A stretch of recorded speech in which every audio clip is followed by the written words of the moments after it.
Hello, hello, and welcome to episode 1 of Mode 7, the show where we play games and talk about them. I am your host, Sergmanx, and joining me today is Monkey Man.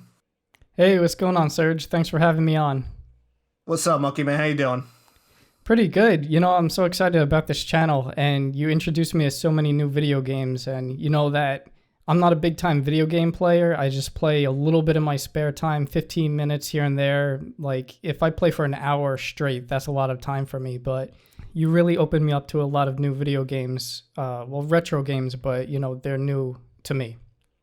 See, and that's the best thing about this show, because we're going to go through, over the course of who knows how long, we're going to play so many retro games. Some games I've never played, some games he've never played, and we'll have varying opinions based on our experiences. Yeah, totally. So, you got me to play Chiki Chiki Boys for Sega Genesis, and, you know, I'm not using the system. I'm using the Abernic RG350 emulator. And this game, it was pretty awesome. At first, you know, I really liked the graphics. I guess it's really a two-player game, but, you know, I was just playing by myself on a handheld. I like the characters. Man, I was, like, so surprised that you could swing that sword so quickly. You know, like some games it's like... You can swing that sword really quickly. Yeah, hell yeah. Why is that funny to you? Go. No, why is that funny? I want to hear your thoughts about swinging the sword very quickly. Go on. No, well, I mean, just, you know, like, some games, like, if you wanted to punch or attack or whatever, it's like, there's, like, a cooldown where, like, you could only do it once a second. But in this one, every time you hit the button, the sword will swing. You could swing as fast as you could push the button. That's what I mean. No, you're right. I'm just pulling your leg. Okay. But, yes, you know, the fact that you mentioned... that you thought this could be a multiplayer game. Well, the fun fact is, well, the Genesis version is not a multiplayer game. It actually is a port of a arcade game called Mega Twins. Okay. In the arcade, the first player would be the blue Chiki, and the second player would be the red Chiki, and you literally play the game together. There would be no alternating of characters, so you guys can fight at the same time. Right, like kind of like Sonic or something like that with Sonic and Tails. Exactly. And oddly enough, when they ported this game to the Genesis, they added some features which was not in the arcade version, such as the item shop. So you know how in between each of the levels, yes, which was awesome. Yeah, that's one of the things I really liked about the game too, because like it gave you a chance to upgrade your character, either the sword or the shield or your special, grab more of your special power. Or, you know, even health. And I like that there's like the half health and the full health options. Definitely, because before you get to the item shop, you know, ideally you want to play... I played very carefully. I wanted to rack up as much gold coins as I could find. Yeah. Because if you die, not only do you lose, like, I think half your gold, but now you have to spend your coins on another continue. And that could mean the difference between buying that new shield or sword... or maybe a little bit of health, and then you can't do it. You have to play a whole level without upgrading anything. So, right. So it's kind of like, I guess, risky in that sense. Yeah, you know, it sounds like it really is. The thing with me, because I'm using the RG350, it does have save states, and I could save at any time I want. And most games, if not all the games on it, you're able to save up to 10 different slots. So...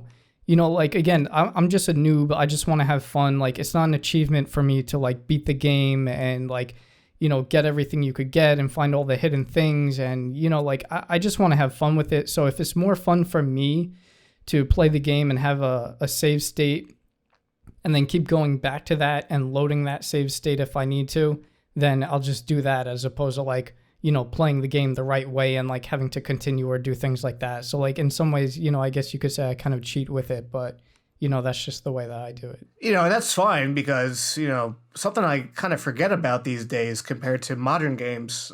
These retro games are pretty hard. They really are. You know, very unforgiving, lack of checkpoints, or even like this game doesn't even have any save slots like built within the game. You basically play until you either die or beat the game. You know? What I like about how the game starts off is you get a choice of 3 levels, something similar to a Mega Man game where you can choose your level. So, which level did you start out with? Oh man, I have no clue. I didn't I didn't really know there was a difference like that. I don't know. I just played the game. So, did you choose the land, the sea, or the sky as your first level? Oh, wow. I think it was the land. I don't remember even seeing those options. Yeah, I guess, you can play those first 3 stages in any order. So maybe some game sessions, maybe I want to do the sky first, or I want to do. Oh, but you end up playing like all of those. It's just not. It depends on the order that you play them in first. Yeah, only the first 3 levels can be. You can choose. Oh, okay. The levels after that, they're linear. You can't decide the order of that.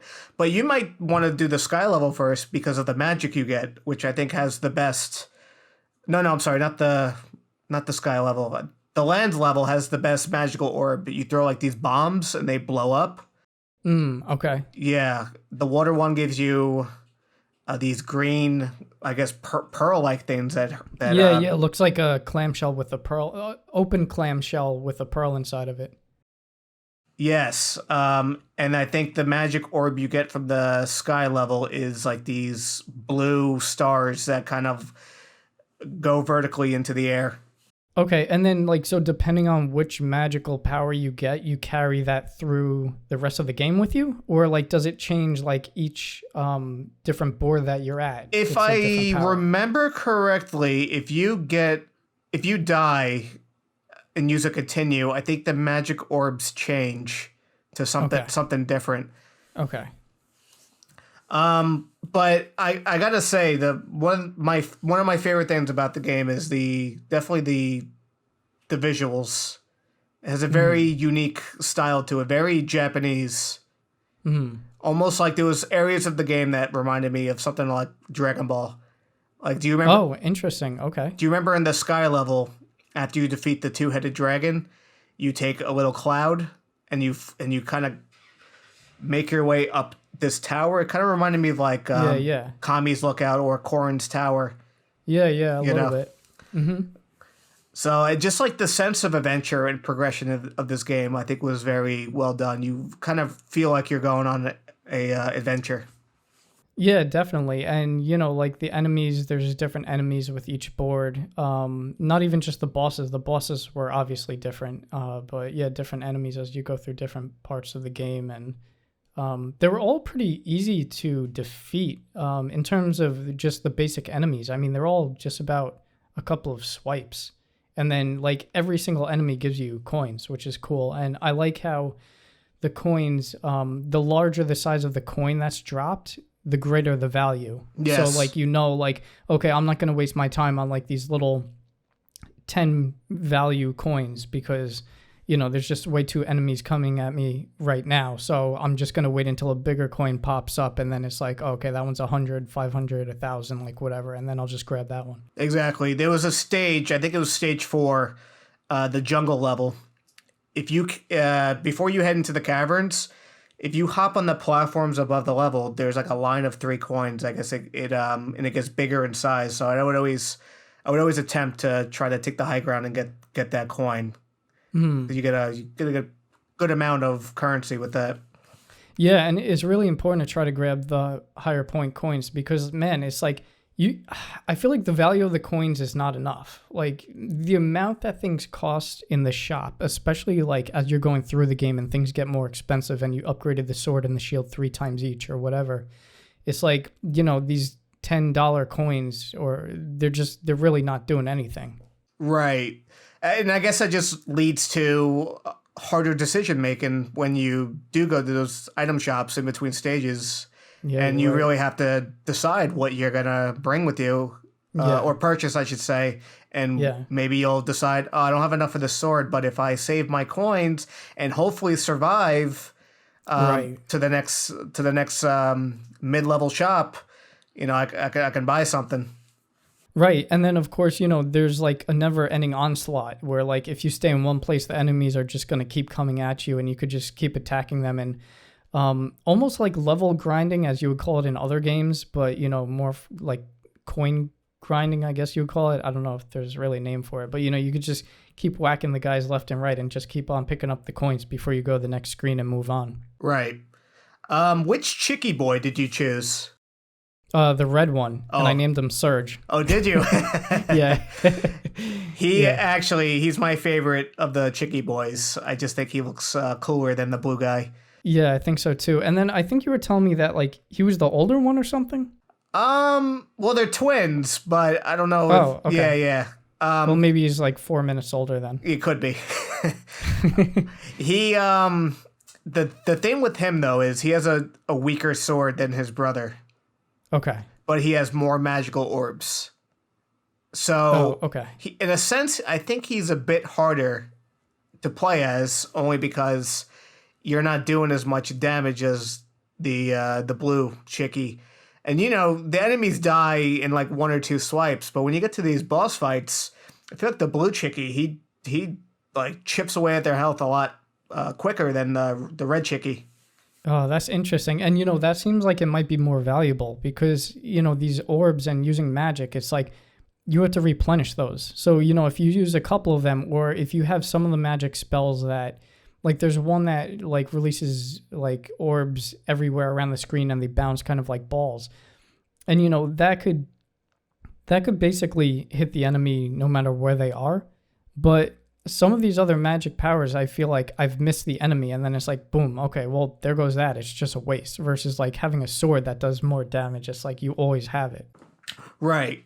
And by the time at least with the blue Chiki, if you power up his sword all the way, this guy is crazy. He'll kill the bosses so quick, which is probably why I prefer to play as the blue Chiki, besides the fact that he looks cooler. I just think he's more of a challenge. I thought you said earlier that you preferred the red Chiki because I thought you said he looked cool. No, I'm sorry. Did I mix it up? No, the red Chiki's... I don't know. I'll check the audio later on. And we'll maybe I think I misspoke. Yeah, I'm sorry. I meant... Yeah, the listeners will know. Yeah. the red Chiki looks cooler, but he's harder to play as, in my opinion, due to his weaker sword. Yeah, okay, that makes sense. Yeah. What would you? And then, like, if they were gonna do that, I'm kind of surprised that they didn't have 3 characters then, because like a lot of these RPG type games, it's usually like 3. It's like magic, which is like a mage, I guess. I don't know. And then like there's like the strength guy, and then there's like the defense, the one who has high defense. They would have to be triples at that point. Yeah. Because like the story, I don't know if you if you didn't press start at the title screen. I think the story plays. Did you see that? You know what? I usually scroll through any type of text in any video game just because, like, again, I'm just a noob and like I just want to play the game already. I usually don't care. Although, like, you introducing me to these games, I'm trying to, moving forwards, read the story and get a hang of like the storyline and the characters and stuff. Unless, of course, it's some like Dragon Ball Z, I already know it. But like, right. Something like that is still cool for me to see like how close the video game got to getting the story right as per the cartoon or the manga, I guess. Yeah. So what would you say your favorite level of the game was? I didn't really have a favorite level per se. Like, to me, there wasn't enough of a difference. Whereas like in Sonic, what is it? Sonic 2, where there's like the carnival. That one I could clearly say that like I didn't like that best nearly compared to like any of the other levels. But in this one, like there wasn't like a clear-cut winner or loser for me. I feel like the levels had a lot of variety. Okay, maybe I'm just wrong. Yeah, I don't know what you saw, but right after the first 3 levels, like I mentioned earlier, the land, the sea, the sky, you head into this jungle, and then it transitions into some caves. Now you're in this like underwater fortress, going through these like tubes with these like, kind of reminded me of like Mario Brothers 1, where like like the fire bars, and you're just trying to weave in between it. Mm-hmm. And then when you get out, you're fighting this scorpion dude, which was a fun fight. Then it transitions into a vampire's like Count Dracula castle. Yeah. Let's talk about that fight real quickly. Okay. When you defeated him, what did you do? Did you grab his underwear or did you just grab the coins? Oh my god, yeah. So I found out the hard way that you're supposed to grab all the coins before you get like the prize that the bosses leave, because if you don't, then it doesn't give you a chance to grab the coins. Like what? Why would he do that? So you didn't grab the underwear then? Because in that fight, the underwear came by itself. So if you don't let the underwear touch the floor, and then the little scroll and the coins come out, Yeah, yeah. then like you die. If you touch the underwear, you get a game over. Well, not a game Oh, over. You okay. lose your continue. But if you only have one life left, then it's a game over. Oh, wow. Okay. I might have done that and I don't remember it. I'm not quite sure. But I just remember, like, he was, I think compared to the other bosses, he was a little bit more difficult to me. It was like just the way that he's always releasing bats and then like he's jumping down from the ceiling, and like it took me a little bit more time to get a hang of like his strategy and his patterns than some of the other bosses. He was pretty tricky. I would say so. His movements were pretty erratic, especially when he got onto the ground. Yeah. And you have to time your jump pretty well because he kind of like wiggles back and forth, and then he like dashes forward like in this weird sideways run. Not even a run. He's like cloaked, but he moves so quick, and if you don't jump over that, you take a pretty good amount of damage. Yeah, and you really got to take advantage of the high jump that you could do in the game by pushing up as you're jumping on the D-pad. Yes. But in my opinion, I think the hardest fight was the boss fight in the next level. So when you're in the sky and then you go up, and then you eventually come across this. Looks like he's like in a little tank and he has a giant pickaxe. Yeah, uh-huh. That guy was, at least as a kid when I played that section, he was the hardest because not only he inflicted a lot of damage, but he had a two-phase. It was a two-phase boss fight. So after you defeat the first part, he has like this like not jetpack, like these rocket boosters under his torso. Yeah. And then he just starts, trying to kill you with this pickaxe. Yeah, it took me quite a few tries to beat him. And like you said, there's like the two tiers to him. And so like, I just played it again recently and it was a lot easier now that I got his pattern. So it's like, if you keep swinging the sword, it's like every, 3 or 5 swipes, there's like a large swipe, which I guess does more damage and it could reach the enemies from further away. Right. And so if you just keep like knocking him with that, some of his attack, in addition to like the pickaxe coming down, his other attack is like he launches like these 3 blue enemy ball type things. I don't know. They're all kind of like discs or something. Like he's shooting out. I don't even know what they are. Yeah, I don't know either. They have eyes though. Yeah. So whatever.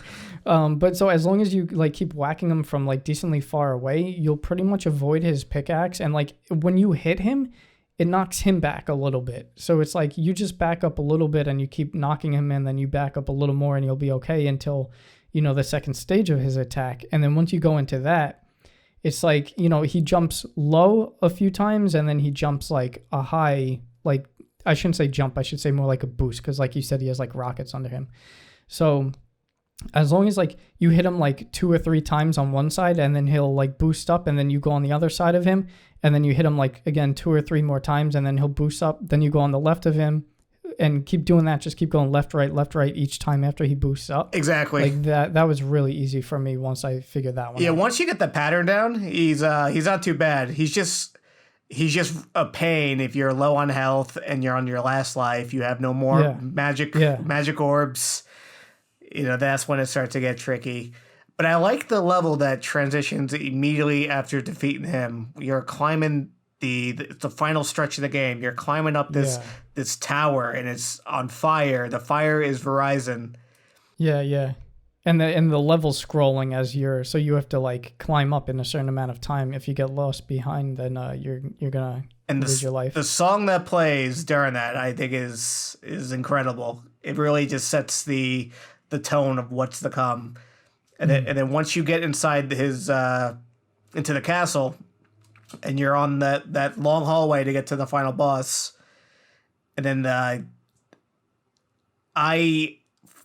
do you remember in those last couple of levels, there's this little like fairies, right? Do you remember them? Yeah, I remember them. And they kind of like kind of tease getting like a secret treasure. Yeah. So when I defeated the final boss and beat the game, I got the bad ending. I could not find the second dragon eye. Same here. Yeah. So I don't know what eventually led me to get it. Because like I said earlier, I had this game when I was a kid, and I think when I was fighting the final boss in his throne, I was just hopping around and trying to swipe at him, but he kept teleporting away, and now I accidentally got the chest with the second blue eyes. Not even really like looking for it at the throne, and I think one of the fairies did mention, "Oh, it's in the throne room," but I never really like. I never really. Well, one of them says it's under his chair. Yeah. So I didn't know what because obviously when you get there, there's no chest, so you have to keep swiping it until it comes. Right, and yeah, same thing. Like the first time I played it, I completely missed out on that, and then you gave me the hint to listen to the fairies, so I played the game again, and then when I did that, I noticed that the one fairy said that it's under his chair, or how his throne, however they referred to it as. And then so I'm like, all right, well, let me just try to whack this thing. And then when he teleported and he wasn't on the throne, I whacked the throne, and then I saw like a little ping, like a little shiny. So I'm like, oh, okay, well, obviously that's doing something, and it was like a very small indicator. But so I just kept whacking it, and then like the dragon, I think is actually like a dragon key, like came out of that chest, which allows you to get the other. Oh, you are correct. Yes, like the key came out because if you have the key, then the chest appears at the second phase of the final boss. Because yeah, he gives you the first one. So like once you knock down the throne, you get the chest, which gives you a key. Once you knock out that boss in his chambers, then he gives you one of the eyes, and then he laughs at you and says like, oh, well, you're still missing the other eye. So then like you go down and then you're outside the castle. It makes it seem like the game is kind of over, but it's not. He comes back down from the clouds, and then you got to keep whacking him. And then he turns gray, as one of the previous fairies gives you a hint that something like when the dragon's eye turns gray, there's like something about that. So then you keep whacking them like that, and then a chest appears. And now that you've had that key from the previous screen, you're able to use that key and get the second dragon eye. Yes, that's correct. But what's kind of messed up? After you defeat the first, I guess, what you think is the final boss, and then you're climbing down the tower while it's crumbling, you hop on this little like airship, right? And there's so many damn coins, but guess what? Yeah, and you can't get them. You can't spend it on anything. Oh, good point. What was the point? I mean, granted, people back in the day would compare scores with each other. For example, if we played this game, when it was relevant back in the day, you might say something like, I got 100,000 points,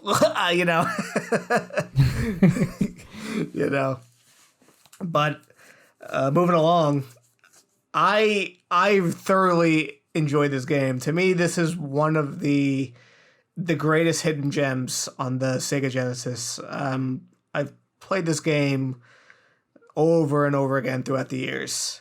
So much so that I went out not that long ago and I found a cartridge because my entire Sega Genesis collection vanished somehow when I was a kid when we got new systems. So I got out and found a copy. Mm-hmm.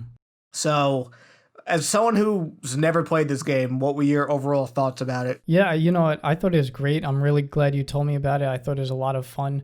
I love how there are hidden chests like everywhere. You could just swipe at things and then you'll get either like a half health, a full health, more magic power, or you'll get like coins or whatever type thing. So like it was cool that there are like hidden chests everywhere. Another thing that I liked is that like you could cling to like walls and you could jump off of them and stuff, which is kind of like a rare feature. I feel like some games like you could kind of like hang on cliffs or stuff, but this guy like, it really made it easy to get up to higher places sometimes by clinging to the wall. Yeah, it's almost like he's the animation of him just frantically scaling a wall like he's in a rush, like he's like in a rush of his life, Is there anything you didn't like about the game? Sometimes, I think the onslaught was good to be able to get coins and rack them up. Like I said, you could just keep killing them. But sometimes I feel like it was just too much. Like, I feel like I tend to more enjoy games where after you beat a section, like the enemies are done. They're gone. Like that's it. But this is like, man, sometimes they were just always coming at you from every angle. Sometimes it seemed like they were following you.